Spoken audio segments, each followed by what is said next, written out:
Hello again, Father Pat here with another story, this time from the Northern Territory, from an island about 50 miles north of Darwin called Melville Island.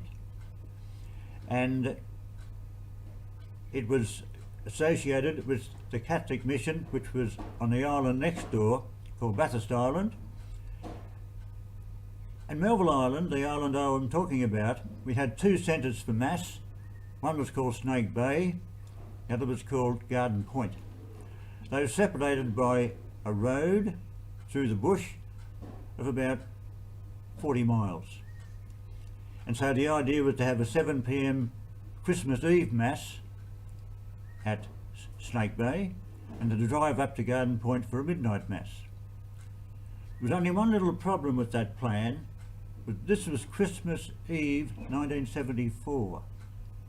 And that, as you know, was the time when Cyclone Tracy came, went westwards across Melville Island and across the top of Bathurst Island, and then when it hit the open sea went straight down for Darwin, which is ruined, and it petered out after about 100 miles after Darwin.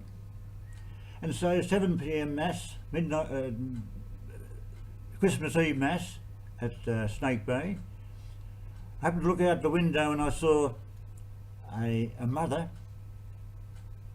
trying to wrestle an axe off her two inebriated sons who were trying to kill each other.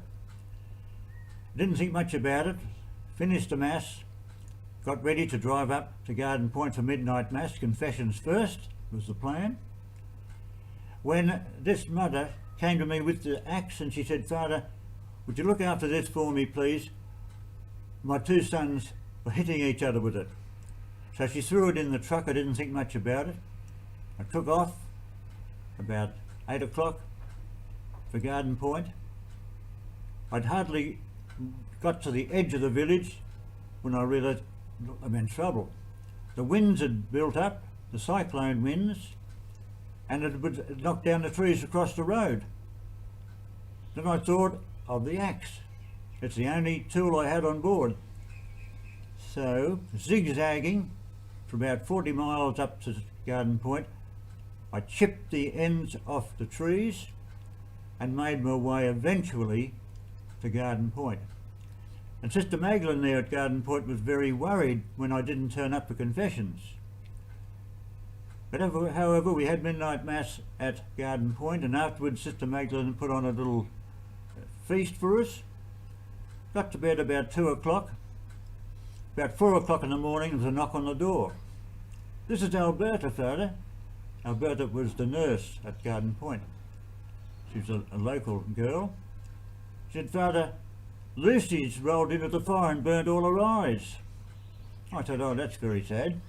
She said, "Yes, I want you to take her back to Snake Bay to Pat, who was a very efficient nurse."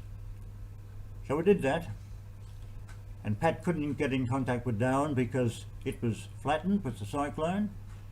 And so a pilot by the name of Ozzy Osgood, he had a private airline service, he said, "I'll pick her up, but not till tonight. I can't get there before tonight. Get all the people to stand on the runway with their torches and I'll know where to land." He did that, flew Lucy to not Darwin but further south to Katherine, and that's where Lucy with a bad eye stayed for about 3 months. Unfortunately she lost her eyesight with the right eye, but she came back to Garden Point, her village.